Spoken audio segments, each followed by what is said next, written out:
Assalamualaikum warahmatullahi wabarakatuh. Kami dari kelompok 1 ingin mempresentasikan hasil kerja kelompok kami untuk memenuhi tugas dari mata kuliah pengembangan kurikulum.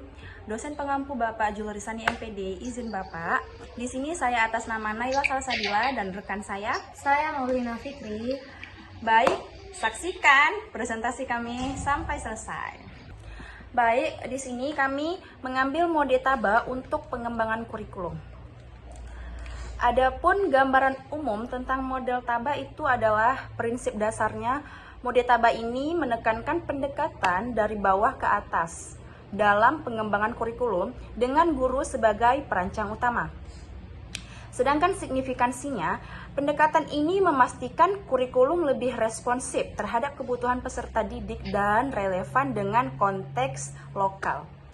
Berorientasi peserta didik, model ini menonjolkan pentingnya memahami kebutuhan, minat, dan kemampuan pembelajaran sebagai landasan perencanaan hukum.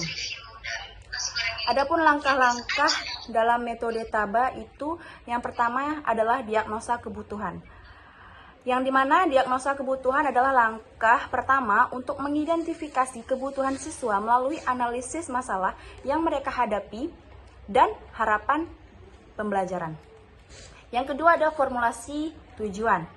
Menetapkan tujuan pembelajaran yang spesifik, relevan, dan dapat diukur berdasarkan kebutuhan yang telah diagnosa. Yang ketiga langkahnya adalah seleksi konten, memilih materi yang sesuai dengan tujuan pembelajaran atau TP sambil memastikan keseimbangan antara kedalaman dan cakupan.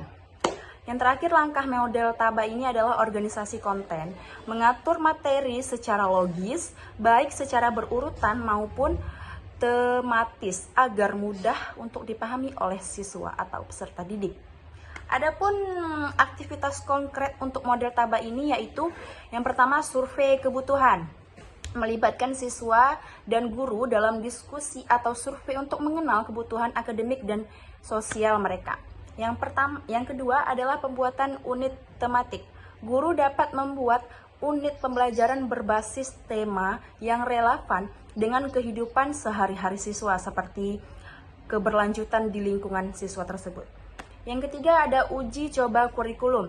Mengimplementasikan kurikulum dalam skala kecil, kemudian meninjau keberhasilannya berdasarkan umpan balik siswa dengan guru.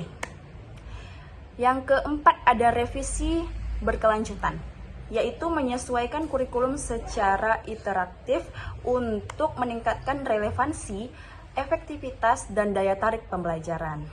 Baik, selanjutnya saya akan menjelaskan tentang rancangan pembelajaran model ADI. Yang adapun fase analisisnya, yang pertama tujuan analisis, yaitu menentukan kebutuhan pembelajaran berdasarkan masalah dan capaian yang ada. Yang kedua, identifikasi audiens, yaitu memahami karakteristik, kebutuhan, dan kemampuan target pembelajar. Yang ketiga ada evaluasi kebutuhan, yaitu mengumpulkan data untuk membantu keputusan desain yang efektif. Kemudian ada fase desain pengembangan. Yang pertama ada merancang tujuan pembelajaran, yaitu membuat tujuan yang spesifik, terukur, dan dapat dicapai, relevan, dan berbasis waktu sebagai pemandu dalam pengembangan materi. Yang kedua ada strategi pembelajaran, yaitu memilih pendekatan yang interaktif seperti pembelajaran berbasis proyek dan gamifikasi untuk meningkatkan keterlibatan siswa. Yang ketiga, ada sumber daya berbasis TIK. Mengembangkan modul digital, video interaktif, dan presentasi multimedia untuk mendukung proses belajar. Kemudian ada fase implementasi. Yang pertama ada penerapan dalam kelas, menguji strategi yang dirancang dalam lingkungan pendidikan nyata. Kemudian seperti pembelajaran tatap muka langsung dengan interaksi TIK. Yang kedua ada pendampingan teknologi, memberikan pelatihan kepada pendidik dan siswa untuk memastikan teknologi digunakan secara efektif dalam pembelajaran.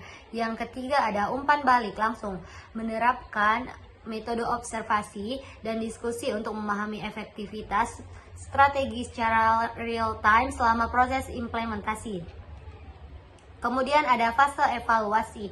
Yang pertama, penilaian formatif, yaitu melakukan evaluasi selama proses pembelajaran seperti kuis harian atau tugas kecil untuk memastikan pemahaman siswa. Yang kedua, ada penilaian sumatif, yaitu menggunakan ujian akhir atau proyek besar untuk mengukur capaian keseluruhan tujuan pembelajaran. Yang ketiga, ada penyempurnaan proses, yaitu menganalisis hasil evaluasi untuk memperbaiki desain pembelajaran yang akan diterapkan di masa depan. Kemudian ada aktivitas konkret dan model ADDIE.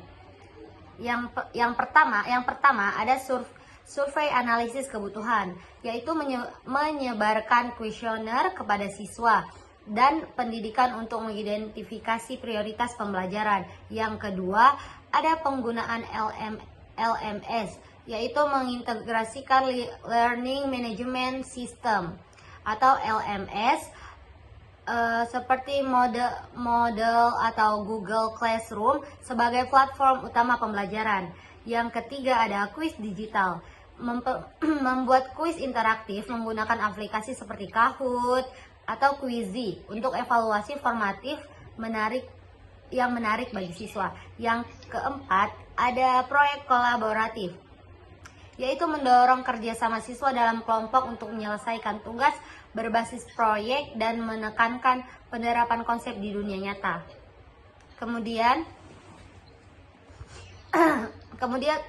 akan dilanjutkan oleh teman saya Naila Salsabila.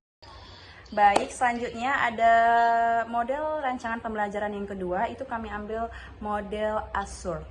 Nah, menganalisis peserta didik dan menyatakan tujuan. Yang pertama adalah karakteristik siswa, mengidentifikasi tingkat pengetahuan awal, gaya belajar, dan karakteristik umum peserta didik untuk menentukan pendekatan pengajaran yang sesuai kepada siswa tersebut.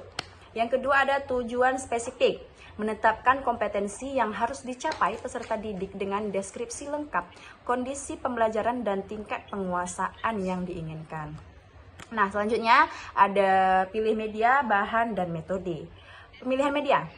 Memilih media pendidikan yang relevan seperti video, aplikasi interaktif, atau buku-buku digital untuk meningkatkan keterlibatan peserta didik. Yang kedua ada metode pembelajaran, yaitu memilih metode seperti ceramah, diskusi kelompok, atau pembelajaran berbasis proyek yang sesuai dengan tujuan pembelajaran yang ditetapkan. Selanjutnya akan disambung oleh rekan saya. Baik, selanjutnya ada manfaat media dan materi.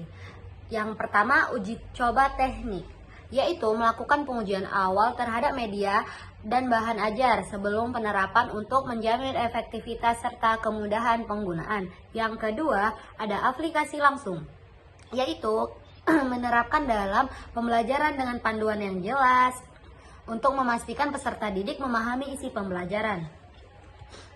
Yang kemudian, ada evaluasi dan revisi. Yang pertama ada evaluasi berhasil, yaitu mengukur tingkat pemahaman dan keterampilan peserta didik melalui berbagai alat penilaian seperti kuis atau uji praktik secara langsung. Yang kedua ada perbaikan proses, yaitu melakukan revisi terhadap metode atau media materi yang berdasarkan hasil evaluasi agar lebih sesuai dengan kebutuhan peserta didik. Kemudian aktivitas konkret dan model ASUR. Yang pertama ada proyek multimedia, yaitu melibatkan peserta didik dalam pembuatan video edukasi untuk meningkatkan kreativitas dan penerapan teknologi. Yang kedua ada simulasi virtual, yaitu menggunakan simulasi berbasis perangkat lunak untuk membantu peserta didik mempraktikkan kompetisi secara real time dalam lingkungan yang aman. Yang ketiga ada kolaborasi digital, mendorong pengembangan introversional sebagai peserta didik melakukan kerja kelompok menggunakan alat-alat digital seperti platform LMS atau aplikasi komunikasi grup. Tidak terasa kita sudah di penghujung presentasi kami. Kepada audiens kami mengucapkan Terima kasih. Wassalamualaikum warahmatullahi wabarakatuh.